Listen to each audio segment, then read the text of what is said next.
Hello friend, ये study with Nitish पे मैं नीतीश आपका बहुत बहुत स्वागत करता हूँ। आज हम लोग देखने वाले हैं राष्ट्रीय प्रतीक यानी कि भारत के राष्ट्रीय प्रतीक के बारे में हम लोग पढ़ने वाले हैं, जो कि बहुत ही इम्पोर्टेंट टॉपिक है और काफ़ी ज़्यादा क्वेश्चन पूछा गया है। जो कि भारत के जैसे एग्जाम्पल जैसे जनगण मन भारत की राष्ट्रीय गान के रूप में कब स्वीकार किया गया, हमारा भारतीय राष्ट्रीय कैलेंडर क्या है, यानी कि सारे जो राष्ट्रीय प्रतीक होते हैं उनसे रिलेटेड जितने भी क्वेश्चन बनते हैं आज हम लोग उन लोगों को कवर करेंगे। यानी कि हम लोग शार्ट में पढ़ेंगे, इसके बाद कम से कम 12 क्वेश्चन भी सॉल्व कर लेंगे आज ही। राष्ट्रीय प्रतीक बहुत बड़ा टॉपिक नहीं है, क्लियर? तो इस सेशन से ज़रूर जुड़िए आप, ठीक है?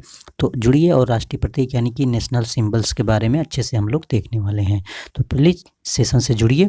अगर आप net JRF TGT PGT IS PCS की प्रिपरेशन कर रहे हैं तो आपके लिए बहुत ही ज़्यादा इंपॉर्टेंट है और इस सेशन से जुड़िए और हो सके तो इस सेशन को शेयर भी करिए अपने दोस्तों के पास जिनको इनकी ज़रूरत है। तो देखिए, ये सेशन आपके लिए इतना ज़्यादा इंपॉर्टेंट है, आप ये यकीन मानिए, ये कहीं ना कहीं आपके एग्ज़ाम में बहुत ही ज़्यादा हेल्पफुल करेगा। चलिए तो थोड़ा सा हम लोग शार्ट नोट्स देखते हैं, ठीक है? शार्ट नोट्स में देखिए, भारतीय झंडा संहिता में उल्लेख है कि भारतीय झंडे के रंगों और उसके मध्य में चक्र के महत्व का यथेष्ट वर्णन डॉक्टर राधा कृष्णन द्वारा संविधान सभा में किया गया था। अब देखिए, यहाँ पे बात हो रही है कि भारतीय झंडा संहिता का उल्लेख जो हुआ था राष्ट्रीय झंडे के रंग और उसके चक्र के बारे में, तो इस समय उसका वर्णन जो था राधा कृष्णन द्वारा किया गया था। डॉक्टर एस राधाकृष्णन ने स्पष्ट किया कि भगवा या केसरिया रंग जो है त्याग या निस्वार्थ भावना का प्रतीक है और हमारे झंडे के मध्य में सफ़ेद रंग और सच्चाई के पथ पर चलने और अच्छे आचरण का प्रेरणादायक। उन्होंने बताया कि जो भगवा है वो केसरिया या भगवा कह सकते हो, वो त्याग और निस्वार्थ भावना का प्रतीक है, जबकि सफ़ेद रंग जो है वो सच्चाई के पथ पर चलने या फिर अच्छे आचरण की प्रेरणा है। और वहीं हरे रंग की पट्टी की बात करें तो वनस्पतियों के साथ हमारे संबंधों को उजागर करता है, यानी कि हरा रंग जो है वनस्पति से संबंधित होता है, जो कि हमारे सभी प्राणियों के जीवन पर आश्रित होता है। सफ़ेद रंग के मध्य में अशोक चक्र धर्म के राज का प्रतीक है, यानी कि जो सफ़ेद रंग का जो चक्र बना है, सफ़ेद रंग के चक्र में जो नीला रंग का चक्र है सफ़ेद पट्टी में, वो जो चक्र है उसको बताया उन्होंने अशोक चक्र धर्म के राज का प्रतीक है। चक्र प्रगति का प्रतीक भी बताया उन्होंने, जड़ता प्राणहीनता का प्रतीक भी है। चक्र शांतिपूर्ण परिवर्तन में गतिशीलता का भी प्रतीक है। तो ये सब किसने बताया? यस राधा कृष्णन ने या फिर डॉक्टर राधा कृष्णन ने। भारत का राष्ट्रीय ध्वज तिरंगा 3 रंगों की पट्टी में विभाजित आयताकार है। ध्वज की लंबाई और चौड़ाई का अनुपात बताए तो 3:2 होता है, यानी कि सबसे ज़्यादा क्वेश्चन पूछा जाने वाला है कि ध्वज की लंबाई और चौड़ाई का अनुपात क्या है, तो याद रखिएगा 3:2। यानी कि ध्वज की लंबाई इस तरह होती है, तो इस तरह होती है तो आपको 3 पट्टी दिखाई देंगे, ठीक है? नीचे आपका हरा दिखाई देगा, ऊपर आपका केसरिया दिखाई देगा, बीच में सफ़ेद और चक्र होंगे। और ये कह रहे हैं कि इसकी लंबाई जो होगी 3 मीटर होगी, ठीक, सॉरी 3 मीटर नहीं 3 फीट जो है इसकी लंबाई बताई गई है, ठीक है? 3 फीट लंबाई बताई गई है और 2 फीट इसकी चौड़ाई यानी कि ऊंचाई बताई गई है, ठीक है? तो 3:2 का मतलब ये होता है। ये सारी चीज़ें आपको याद होनी चाहिए। ऊपरी पट्टी में गहरा केसरिया रंग जो है साहस का प्रदर्शन करता है या प्रतीक है। बीच में श्वेत जो है शांति और सच्चाई का प्रदर्शन करता है, जबकि सबसे नीचे की बात किया जाए तो सबसे सबसे नीचे हरी पट्टी जो है उर्वरता और समृद्धि का, यानी कि हरी पट्टी जो है उससे समृद्धि का प्रतीक होता है कि हम अपना विकास करें। ध्वज के बीच की पट्टी में एक नीला चक्र है जो आपको दिखाई देगा, जिसमें 24 तीलियां हैं, जिसका प्रारूप सारनाथ के अशोक स्तंभ से बने चक्र से लिया गया है। अब देखिए, जो अशोक चक्र जो सारनाथ में अशोक स्तंभ जो स्थित है वहाँ से जो है ये चक्र जो है लिया गया है, ठीक है? अशोक स्तंभ से। यह न्याय का प्रतीक है। क्या प्रतीक है? जो ये 24 तीलियां हैं, ध्वज के बीच में जो एक नीला चक्र है वो क्या है? न्याय का प्रतीक भी है और सतत विकास का भी प्रतीक माना जाता है। अब देखिए, पिंगली वेंकैया द्वारा भारतीय ध्वज को तैयार किया गया था। अब यहाँ पे पूछ सकता है कि किसके द्वारा राष्ट्रीय ध्वज को तैयार किया गया था, तो वहाँ पे आपको याद रखना है पिंगली वेंकैया के द्वारा जो है राष्ट्रीय ध्वज को तैयार किया गया था। इम्पॉर्टेंट है। अब यहाँ पे बात हो जा रही है, इम्पॉर्टेंट तथ्य आपको निकल के आ रहे हैं कि संविधान सभा द्वारा 22 जुलाई 1947 को राष्ट्रीय ध्वज को वर्तमान स्वरूप स्वीकृत किया गया। यानी कि हमारा जो राष्ट्रीय ध्वज है कब स्वीकार किया गया, कब जो है अडॉप्ट किया गया, तो हमारी संविधान सभा में, हमारी संविधान में तो 22 जुलाई 1947 को जो ही ये राष्ट्रीय ध्वज जो है इसको जो है राष्ट्रीयता प्रदान कर दी गई, ये स्वीकार कर लिया गया कि ये भी एक अंग है। ठीक है। भारत का राज्य चिन्ह सारनाथ स्थित अशोक के सिंह स्तंभ की अनुकृति है और भारत का जो राज्य चिन्ह है वो सारनाथ स्थित अशोक सिंह स्तंभ की से लिया गया है। और भारत का जो राज्य चिन्ह है आपको पता होगा अशोक स्तंभ है। ठीक है। तो जो क्या है वो कहाँ से लिया गया है, वो सारनाथ से लिया गया है।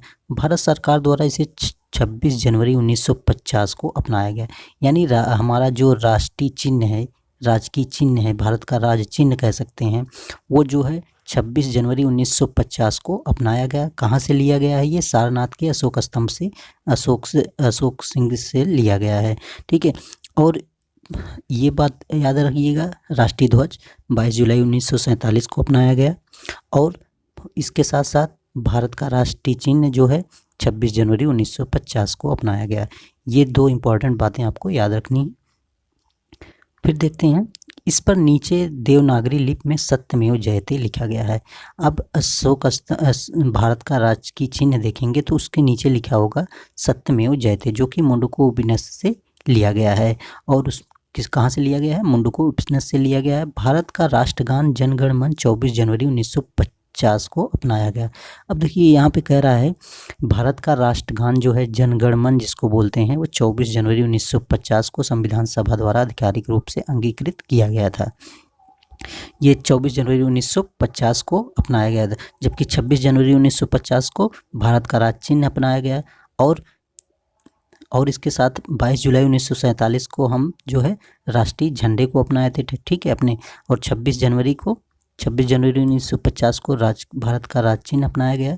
साथ ही साथ जो है 24 जनवरी 1950 को भारत का राष्ट्रगान को अपनाया गया, जनगण मन अधिनायक जो है, इसको आधिकारिक रूप से अंगीकृत किया गया था संविधान सभा द्वारा।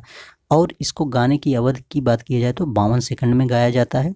27 दिसंबर 1911 में भारतीय राष्ट्रीय कांग्रेस ने कलकत्ता अधिवेशन में से पहली बार गाया था। तो देखिए कितना अच्छी बात यहाँ से आपको निकल के आ रही फैक्ट है ये। तो देखिए 27 दिसंबर 1911 को भारतीय राष्ट्रीय कांग्रेस ने कलकत्ता अधिवेशन में सबसे पहले, यानी कि सबसे पहले जो जनगण मन गाया गया था वो 27 दिसंबर 1911 था। और कहाँ पे गाया गया था, तो कलकत्ता में एक अधिवेशन हुआ था, उसी में ये गाया गया था। यह रविन्द्रनाथ टैगोर द्वारा रचित है, ये भी आपको पता होना चाहिए। ठीक है। किसके द्वारा रचित है, रविन्द्रनाथ टैगोर द्वारा। जनगण मन 24 जनवरी 1950 को संविधान सभा द्वारा आधिकारिक रूप से अंगीकृत किया गया है। इसे गाने की अवधि 52 सेकंड में। ये भी बताया 27 दिसंबर 1911 को भारतीय राष्ट्रीय कांग्रेस ने कलकत्ता अधिवेशन में पहली बार गाया था। और यह रविन्द्रनाथ टैगोर द्वारा रचित गीतांजलि से लिया गया है। यानी कि जनगण मन कहाँ से लिया गया है, रविन्द्रनाथ टैगोर द्वारा जो एक गीतांजलि उनकी रचित नोवेल है, या फिर उसको बोल सकते हैं उनकी एक रचित गीतांजलि से लिया गया है, बुक है। ठीक है, गीतांजलि जो कि रविन्द्रनाथ टैगोर द्वारा रचित है, उसी में से जो है जनगण मन को एडॉप्ट किया गया है भारतीय संविधान सभा द्वारा, जो कि 24 जनवरी 1950 को। नेक्स्ट देखते हैं हम लोग, वंदे मातरम की बात करें तो ये राष्ट्रीय गीत बोला जाता है इसको। ठीक है, इसको क्या बोला जाता है, राष्ट्रीय गीत बोला जाता है, जो वर्ष 1950 में भारत के राष्ट्रीय गीत के रूप में अंगीकृत किया गया था। तो राष्ट्रीय गीत को भी 1950 में अंगीकृत किया गया और राष्ट्रीय गान को भी 1950 में अंगीकृत किया गया। ये सारी बातें याद रखनी है। ठीक है, राष्ट्रीय गीत वंदे मातरम है, तो हमारा राष्ट्रीय गीत क्या है, वंदे मातरम है। ठीक है, वंदे मातरम हमारा राष्ट्रीय गीत है, 1950 में इसे अडॉप्ट किया गया। बंकिम चंद्र चटर्जी द्वारा जो लिखित उपन्यास आनंद मठ से लिया गया है। और ये राष्ट्रीय गीत हमारा कौन लिखा है, तो ये बंकिम चंद्र चटर्जी द्वारा लिखा गया है। और साथ ही ये लिया कहाँ से गया है, जैसे कि अभी मैंने बताया जनगण मन जो था रविन्द्रनाथ की गीतांजलि से लिया गया था, वैसे ये वंदे मातरम जो है ये बंकिम चंद्र चटर्जी द्वारा रचित जो है आनंद मठ से लिया गया है। इतने सारे फैक्ट आपके सामने निकल के आ रहे हैं, ठीक है। इसे 1896 में पहली बार राष्ट्रीय कांग्रेस के अधिवेशन में गाया गया था। अब मैं बता दूं, ये जो 1896 में भारतीय राष्ट्रीय कांग्रेस का पहला अधिवेशन हुआ था, उस समय इसको गाया गया था, राष्ट्रीय गीत को, वंदे मातरम जिसको करते हैं। भारत का राष्ट्रीय कैलेंडर शक सम्मौत पर आधारित है, जो कि 22 मार्च 1957 को अपनाया गया। अब भारत के राष्ट्रीय कैलेंडर की बात किया जाए तो उसका राष्ट्रीय कैलेंडर क्या है, जिसको शक सम्मौत पर आधारित है, 22 मार्च 1947 को अपनाया गया था। तो भारत का राष्ट्रीय कैलेंडर शक सम्मौत है, ठीक है, शक सम्मौत है, जिसको 22 मार्च 1957 को अपनाया गया।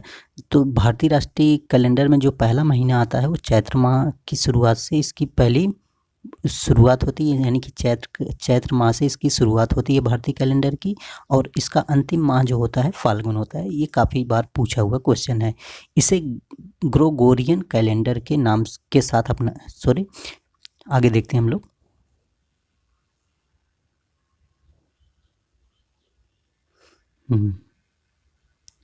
तो इसे ग्रोगोरियन कैलेंडर के साथ अपनाया गया है, ठीक है। किसके साथ अपनाया गया है, ग्रेगोरियन कैलेंडर के साथ इसे अपनाया गया है, याद रखिएगा। सामान्यतः चैत्र माह की शुरुआत 22 मार्च को, जबकि लीप वर्ष में 21 मार्च को होती है। यहाँ पे देखिए लीप वर्ष की बात कर रहा है। लीप वर्ष में मार्च जो होता है वो आपका 29 का हो जाता है, ठीक है। लीप वर्ष में आपका मार्च का महीना जो होता है, यहाँ पे मार्च का महीना, फरवरी की बात की जा रही है। लीप वर्ष में जो है फरवरी जो होगी 29 की हो जाएगी लीप वर्ष, जबकि यहाँ पे 21 मार्च की बात की जा रही है कि लीप वर्ष में 21 मार्च को होती है। तो ये जो चैत्र की शुरुआत होती है वो 21 मार्च को होती है, ठीक है, ये याद रखिएगा।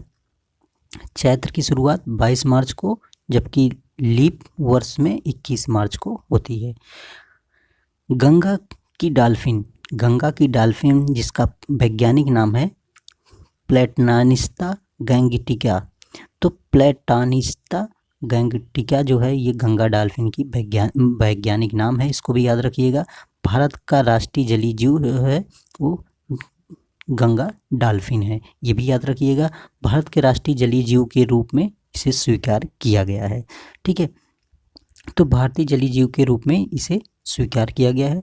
भारतीय मोर यानी कि वैज्ञानिक नाम जिसका है पाओ क्रिस्टेटस को भारत के राष्ट्रीय पक्षी तथा बाघ जिसका वैज्ञानिक नाम है पैंथेरा टाइग्रिस को राष्ट्रीय पशु के रूप में स्वीकार किया गया है।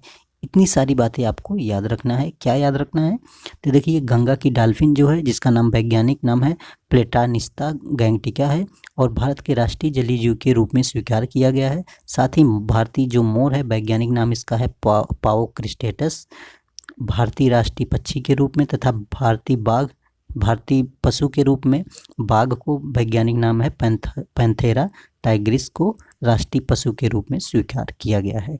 तो इतनी सारी बातें याद रखना है, ठीक है। अब देखिए यहाँ पे गंगा नदी को भी एक पवित्र, भारत में आपको पता होगा कि पवित्र गंगा नदी माना जाता है, एक पवित्र नदियों में से एक माना जाता है गंगा को, इसलिए इसको राष्ट्रीय नदी के रूप में घोषित किया गया 2008 में। तो भारत सरकार द्वारा गंगा नदी को राष्ट्रीय नदी के रूप में 2008 में घोषित किया गया है, ठीक है। ये इंपॉर्टेंट फैक्ट है आपके लिए जो कि एग्जाम में क्वेश्चन बनते हैं ऐसे। भारत सरकार द्वारा स्वाधीनता दिवस 15 अगस्त को मनाया जाता है, ये तो पता है, ठीक है। स्वाधीनता दिवस जिसको बोलते हैं, जिस समय हमें स्वतंत्रता मिली थी 15 अगस्त 1947 को। गणतंत्र दिवस 26 जनवरी को, गांधी जयंती 2 अक्टूबर को राष्ट्रीय दिवस के रूप में घोषित किया गया है। यानी कि अगर पूछता है हमारा राष्ट्रीय पर्व क्या है, तो आपको याद रखना है राष्ट्रीय पर्व जो है 15 अगस्त है, 26 जनवरी है, 2 अक्टूबर यानी कि गांधी जयंती है। ध्यातव्य है कि कमल को राष्ट्रीय पुष्प, आम को राष्ट्रीय फल तथा बरगद को राष्ट्रीय वृक्ष के रूप में भी मान्यता प्राप्त हो चुकी है। आपको पता होना चाहिए हमारा राष्ट्रीय फूल क्या है, कमल है यानी कि पुष्प कमल है। राष्ट्रीय आम क्या है, सॉरी, राष्ट्रीय फल क्या है? आम है, ठीक है। राष्ट्रीय फल क्या है? आम है। और राष्ट्रीय वृक्ष की बात किया जाए तो बरगद है। केंद्र सरकार द्वारा राज्यसभा में दिए गए उत्तर के अनुसार इस संदर्भ में हालांकि कोई अधिसूचना जारी नहीं की गई है। मतलब कि ये जो राष्ट्रीय पुष्प हैं, राष्ट्रीय फल हैं, राष्ट्रीय वृक्ष है, ये जब एडॉप्ट किया गया, इसकी कोई मतलब एग्जैक्ट सूचना नहीं दी गई कि इस दिन से इसको हम स्वीकार करते हैं। जैसे जैसे मैंने बताया ना कि जैसे डेट नहीं दिया गया कि हाँ इस डेट को, जैसे गंगा नदी को अडॉप्ट किया गया, गंगा नदी को पता है 2008 में अडॉप्ट किया गया कि ये राष्ट्रीय नदी है। इसी तरह जो है इन सारी का डिटेल्स जो है संसद में नहीं दिया गया। केंद्र सरकार द्वारा राज्यसभा में दिए गए उत्तर के अनुसार कोई अधिसूचना जारी नहीं की गई थी। तो डियर ये रहा हम लोगों का शार्ट नोट्स। अब करने वाले हैं 12 क्वेश्चन करेंगे जो कि इसी से रिलेटेड होगा और मैं उसको डिस्क्राइब करूंगा जो कि आपके एग्जाम के लिए बहुत इंपॉर्टेंट है। सो प्लीज़ अगर वीडियो आपको अच्छा लग रहा है तो प्लीज़ लाइक ज़रूर करिएगा। लाइक करने के साथ अगर नए हैं तो सब्सक्राइब जरूर कर लीजिएगा चैनल को, ठीक है। सब्सक्राइब करने के बाद अगर आप चाह रहे हैं कि किसी और का हेल्प हो जाए तो शेयर भी कर दीजिएगा। तो आपके लिए बस इतना ही रिक्वेस्ट है कि लाइक, शेयर और सब्सक्राइब जरूर करते रहिए अगर वीडियो आपको अच्छा लग रहा है तब, अन्यथा आप स्वतंत्र है, आप कुछ भी कर सकते हैं, ठीक है। नेक्स्ट हम लोग देखिए प्रश्न करते हैं, प्रश्न कोश करते हैं। तो देखिए डियर इस सेशन में जितने भी क्वेश्चन लिए जा रहे हैं वो सब IAS PCS, ठीक है, IAS के हैं, PCS के हैं, ये सब LT GIC के क्वेश्चन हैं। मतलब कहीं ना कहीं एग्ज़ाम में पूछे गए क्वेश्चन हैं, ठीक है, और वो भी हाई लेवल के एग्ज़ाम में। अभी आप सॉल्व करेंगे, मेरा ये प्रैक्टिस सेट लगभग 12 क्वेश्चन है, तो आपको लगेगा कि इसमें तो क्या ये IAS का क्वेश्चन लग ही नहीं रहा है। लेकिन ऐसा क्यों होगा? क्योंकि आपने शार्ट नोट्स पढ़ लिया है, मेरा सारी डिटेल्स मैंने आपको बता दिया है, इसलिए आपको आसान लगेगा। सो प्लीज़ आप अगर प्रिपरेशन कर रहे हैं वनडे एग्ज़ाम की या कोई भी प्रिपरेशन कर रहे हैं जो कि आपकी कम्पिटिटिव एग्ज़ाम है, तो इस सेशन को ज़रूर जुड़िए और पूरा सेशन कंप्लीट करिए। अगर आप इससे रिलेटेड और भी कोई सेशन देखना चाहते हैं तो मेरे प्लेलिस्ट में पड़ा होगा, वहाँ पे जाकर बहुत सारे वीडियो आपके लिए जो हेल्पफुल हो सकते हैं वहाँ पे जाके देख सकते हैं। तो चलिए फर्स्ट क्वेश्चन हम लोग लेते हैं। किस वर्ष में जनगण मन को भारत के राष्ट्रगान के रूप में अपनाया गया? देखिए फर्स्ट क्वेश्चन आ गया। मैंने आपको बताया था जनगण मन भारत के राष्ट्रगान के रूप में कब अपनाया गया था, ठीक है। तो मैंने इसके पहले आपको बताया था कि 1950 में, ठीक है, 1950 में, यानी कि कब अपनाया गया था, और डेट भी मैंने बताया था 24 जनवरी 1950 को जो है अपनाया गया था। कब अपनाया गया था जनगण मन राष्ट्रगान के रूप में? 1950 में। और इसको गाने का समय कितना था? 52 सेकेंड होता है।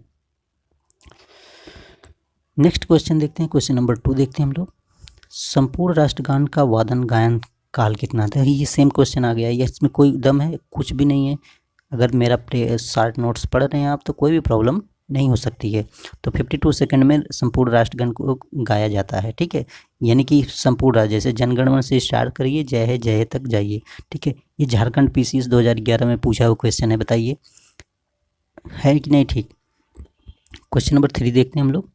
क्वेश्चन नंबर 3, भारत शासन द्वारा राजकीय चिन्ह जिसको स्टेट एम्बलम कब से अंगीकृत किया गया? यानी कि भारत का राजकीय चिन्ह जो मैंने आपको बताया था जो कि अशोक चक्र है, सॉरी अशोक स्तंभ जो है वहाँ से लिया गया है, ठीक है। तो ये कब अंगीकृत किया गया, कब अपनाया गया, ये आपको बताना है। मैंने आपको बताया था 26 जनवरी 1950 को भारत का राजकीय चिन्ह यानी कि जो अशोक स्तंभ है सारनाथ से लिया गया था, ठीक है। स्थित अशोक स्तंभ के शीर्ष अनुकृति है, ठीक है। तो उसी 26 जनवरी 1950 को अपनाया गया था। क्वेश्चन नंबर 4 देखते हैं हम लोग। 4 में क्या कहा गया है? भारत की संविधान सभा ने राष्ट्रीय ध्वज को सर्वप्रथम कब स्वीकार किया था? अब देखिए राष्ट्रीय ध्वज को कब स्वीकार किया गया, ये बहुत ही इजी क्वेश्चन है, इसको आपको सॉल्व करना पड़ेगा, ठीक है। 22 जुलाई 1947, 23 जुलाई 1947, 25 जुलाई 1947, 15 अगस्त 1947। तो आपको बताना है जो राष्ट्रीय ध्वज है, तिरंगा है, उसको कब स्वीकार किया गया, और सारे इसके बारे में हम लोग बात करने वाले हैं डिटेल्स में, ठीक है। राष्ट्रीय ध्वज की क्या क्या बातें इंपॉर्टेंट है, आपको एग्जाम ऑफ व्यू से ज़रूरी रखना चाहिए याद, ठीक है। तो मैं आपको बता दूं ये इसका ऑप्शन इसका ऑप्शन ए राइट हो जाता है। 22 जुलाई 1947 को जो है राष्ट्रीय ध्वज को अपनाया गया। इस तरह से क्वेश्चन बनते हैं कि इसका अनुपात क्या नहीं, राष्ट्रीय ध्वज का जो अनुपात है क्या अनुपात है, 3:2 है, यानी कि 3 इसकी है, 2 इसकी लंबाई है। ये क्या है, अशोक स्तंभ, अशोक, इसमें चक्र है जो है, ठीक है, अशोक चक्र है। ये जो है नीले रंग का, इसमें 24 तीलियां हैं। सबसे ऊपर कौन सा रंग है, केसरिया है, ठीक है, जिसको भगवा भी कह सकते हो। बीच में कौन सा रंग है, वाइट रंग है। नीचे कौन सा है, हरा रंग है, ठीक है। केसरिया बलिदान का, त्याग का प्रतीक है, जबकि वाइट जो है सादगी का प्रतीक है, ठीक है। और चक्र जो है सतत विकास का प्रतीक है, जबकि हरा रंग जो है हमारी उन्नति का प्रतीक माना जाता है। तो इन सारी बातों को हम लोग देखते हैं, ठीक है। तो 22 जुलाई 1947 को हमारा राष्ट्रीय ध्वज अपनाया गया, सर्वप्रथम स्वीकार किया गया। क्वेश्चन नंबर 5 देख लेते हैं हम लोग। निम्नलिखित कथनों पर विचार कीजिए। भारत का संविधान सभा ने राष्ट्रीय ध्वज का प्रारूप 22 जुलाई 1947 को अपनाया। क्या ये बातें सत्य है? बिल्कुल सत्य है। राष्ट्रीय ध्वज के बीच में चक्र में 21 तीलियां हैं? ऐसा बिल्कुल नहीं है, 24 तीलियां हैं, ठीक है। राष्ट्रीय ध्वज की चौड़ाई और लंबाई का अनुपात जो है 3:4 है? बिल्कुल नहीं है, अभी मैंने आपको बताया 3:2 है। तो इसमें से कौन सा ऑप्शन सही होता है आपको बताना है, ठीक है। तो ऑप्शन तो लग रहा है आपको फर्स्ट ही ऑप्शन सही है, इसके बाद कोई ऑप्शन सही नहीं है। तो इस तरह से ऑप्शन बी आपका राइट हो जाएगा, केवल एक सही है। तो देखिए कितने अच्छे क्वेश्चन बन रहे हैं। यूपीपीसीएस का क्वेश्चन है ये, यूपीपीसीएस क्वेश्चन मेंस का क्वेश्चन है, 2004 में पूछा गया क्वेश्चन है। तो अगर देखिए शार्ट नोट्स मैंने आपको बता दिया, शार्ट डिटेल्स मैंने बताया है ना, कोई भी प्रॉब्लम नहीं होगी। अगर प्रैक्टिस सेट साथ में करते हैं, मेरा पढ़ने के बाद तुरंत प्रैक्टिस सेट लगाइए या फिर एक दिन बाद लगाएंगे, तो आपका इसका बेनिफिट सामने होगा, ठीक है। कोई भी एग्जाम दे के आएंगे तो आपको लगेगा कि हाँ हमने अच्छी जगह से कुछ सीखा है, जो कि बिना टाइम वेस्ट किए हुए अच्छी चीज़ें आप पा सकते हैं, ठीक है, मेरे चैनल पर। नेक्स्ट क्वेश्चन देखते हैं हम लोग। नेक्स्ट क्वेश्चन में पूछा जा रहा है, भारत की संविधान सभा ने निम्नलिखित में से किस तिथि को राष्ट्रीय ध्वज को अपनाया? सेम क्वेश्चन वही है, इसमें कोई प्रॉब्लम नहीं होनी चाहिए, ठीक है। तो सेम क्वेश्चन वही है, इसमें कोई भी प्रॉब्लम नहीं हो सकता। डेट से आप कन्फ्यूजन बिल्कुल मत होइएगा। डेट देखिए आप, यहाँ पे 22 जनवरी दिया गया है, यहाँ पे 22 जुलाई दिया गया है, ये भी याद रखिएगा आप, ठीक है। तो 22 जनवरी 22 जुलाई दिया गया है, और साथ ही साथ सन को भी आपको याद रखना है, ठीक है। तो राष्ट्रीय ध्वज को मैंने बताया 22 जुलाई 1947 को अपनाया गया है, तो ये आपका सी ऑप्शन राइट हो जाता है।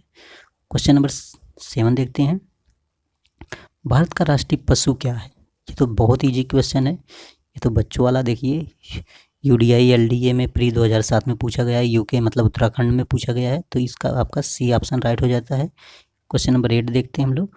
भारत का राष्ट्रीय पक्षी क्या है? ये भी बहुत ईजी है। राष्ट्रीय पक्षी क्या है? क्या कोयल है, हंस है, मोर है या कबूतर है? तो जिसको इंग्लिश में बोलते हैं पिकॉक, ये क्या है? मोर है, ठीक है। क्वेश्चन नंबर 10 देखेंगे हम लोग। भारत का राष्ट्रीय ध्वज में चक्र किसका प्रतीक है?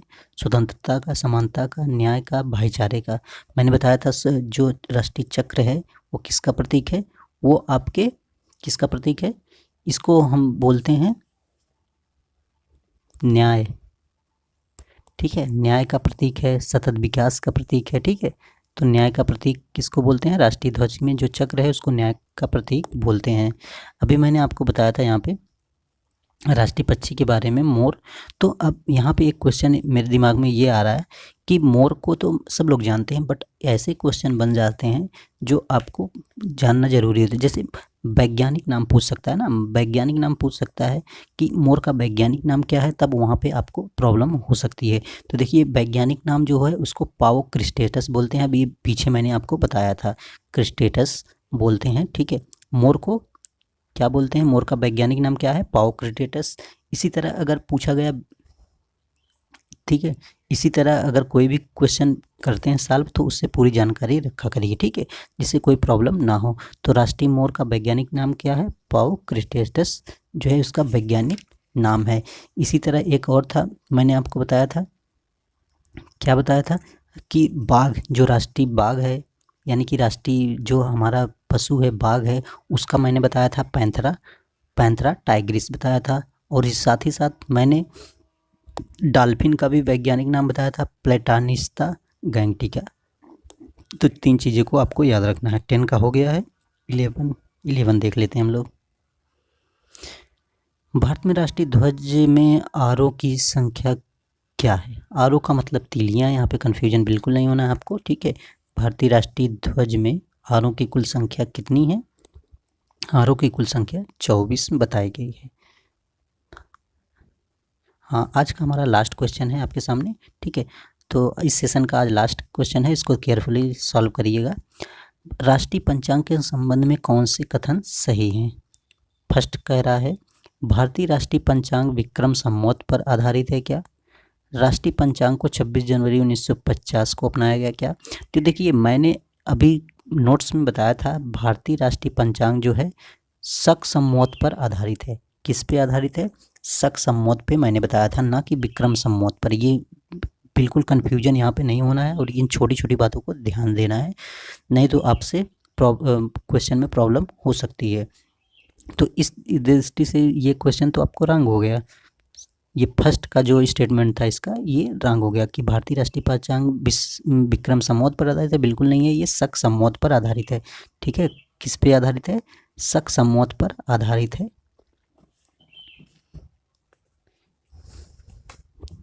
और क्या कह रहा है? राष्ट्रीय पंचांग 26 जनवरी 1950 को अपनाया गया था। क्या बताइए, क्या राष्ट्रीय पंचांग जो है 26 जनवरी 1950 को अपनाया गया था? तो देखिए, ऐसा बिल्कुल नहीं है। मैंने भी आपको बताया था 26 जनवरी, ये तो डेट, सॉरी ये डेट भी गलत है। यानी कि जो राष्ट्रीय पंचांग है कब अपनाया गया था, मैंने बताया था आपको, राष्ट्रीय पंचांग जो है अपना, ये 22 मार्च, ठीक है, 22 मार्च 1957 को अपनाया गया था। तो राष्ट्रीय पंचांग कब अपनाया गया था? 22 मार्च को, और 1957 में अपनाया गया था। तो ये भी गलत हो गया, ये भी गलत हो गया। तो देखिए, कैलेंडर से रिलेटेड कुछ हम जानकारी ले लेते हैं, ठीक है। तो ये कब अपनाया गया? 22 मार्च 1957 को अपनाया गया था, ये याद रखिएगा। और एक चीज़, किस पर आधारित है? ये शक संवत पर आधारित है। किस पर आधारित है? शक संवत पर आधारित है, ये चीज़ याद हो गई। और इसका फर्स्ट मंथ कौन सा आता है, यानी कि भारतीय कैलेंडर का पहला मंथ कौन सा आता है? तो पहला मंथ आता है चैत्र महीना। और लास्ट मंथ कौन सा आता है, यानी कि लास्ट मंथ कौन सा आता है, ये भी याद रखिएगा। तो लास्ट मंथ इसका मैंने आपको बताया था क्या? फाल्गुन। कौन सा आता है इसका लास्ट मंथ, कौन सा आता है? फाल्गुन आता है। तो फाल्गुन को इस तरह लिख सकते हैं, ठीक है। तो इन सारी चीज़ों को हमें याद रखना है। तो इस तरह से आपका ऑप्शन डी राइट हो जाएगा, ना तो एक ना ही दो, ये सब सही नहीं है। तो देखिए सेशन, ये यूपीपीसीएस का क्वेश्चन है। कब का क्वेश्चन है? यूपीपीसीएस क्वेश्चन 2019 अभी लेटेस्ट क्वेश्चन है ये, ठीक है। तो इस तरह से क्वेश्चन बन सकते हैं। अब आप समझ सकते हैं कि कितना इंपॉर्टेंट ये सेशन आपके लिए है, ठीक है। तो ये ऐसे क्वेश्चन मैं सिलेक्टेड क्वेश्चन लाता हूँ ताकि आपका किसी न किसी रूप में फ़ायदा हो। ऐसे मैं फालतू क्वेश्चन नहीं लेके आऊँगा जिससे आपका नुकसान हो, ठीक है। तो मैं आपके टाइम की कीमत, समय की कीमत समझ सकता हूँ, इसलिए मेरा सेशन ये रहता है कि मैं सेशन आपके सामने इसलिए लेके आता हूँ ताकि आपको उन चीज़ों की जानकारी मिल सके जिनको आपको वास्तव में ज़रूरत है, ठीक है। इसके साथ ही साथ मैं भी प्रयास करता हूँ कि मैं भी कुछ आप लोगों से सीखता हूँ या इस वीडियो से सीखता हूँ कि मुझे भी कुछ जानकारी मिलती रहे और मेरे पास जो नॉलेज है मैं वो आपको प्रोवाइड करवाता रहूँ। यानी कि ज्ञान को मैं बांटना चाहता हूँ, ना कि उसको एग्जिट यानी कि मतलब सेव करके रखना चाहता हूँ। तो सो प्लीज़, सेशन ये आपके लिए बहुत इंपॉर्टेंट है। बस आप क्या काम करेंगे, देखिए कोई भी टीचर है वो चाहता है कि उसको करेज किया जाए, यानी कि उत्साहित किया जाए। तो बस लाइक, शेयर और सब्सक्राइब करते रहेंगे। इससे क्या होता है, थोड़ा मोटिवेट होता है टीचर। तो मोटिवेशन बच्चों को भी ज़रूरत है, टीचर्स को भी ज़रूरत पड़ती है। तो बस आपसे एक ही रिक्वेस्ट है, तो इस मोटिवेशन को बढ़ाने के लिए आप लाइक, शेयर, सब्सक्राइब ज़रूर करिए। इस साथ ही साथ ये वीडियो उन लोगों को भेजिए वास्तव में जिनको इसकी ज़रूरत है या किसी कारणवश वो कोचिंग क्लासेस नहीं ज्वाइन कर सकते हैं, भारी भरकम फीस नहीं दे सकते हैं, उन लोगों के पास ये वीडियो ज़रूर शेयर करिएगा। बस आपके लिए बस इतना ही मेरा रिक्वेस्ट है। और अगर इसका पीडीएफ प्राप्त करना चाहते हैं, अगर आप चाहते हैं कि इसका पीडीएफ मिल जाए, तो मैं डिस्क्रिप्शन में टेलीग्राम लिंक दे दूँगा, वहाँ पे जाके आपको टेलीग्राम में ज्वाइन हो जाइएगा। टेलीग्राम में ज्वाइन होने के बाद जो है पीडीएफ वहाँ पे आप जो है मिल सकती है, ठीक है। तो वहाँ से आप डायरेक्ट पढ़ सकते हैं। तो आज के लिए इतना, मिलते हैं नेक्स्ट वीडियो में। Thanks for watching.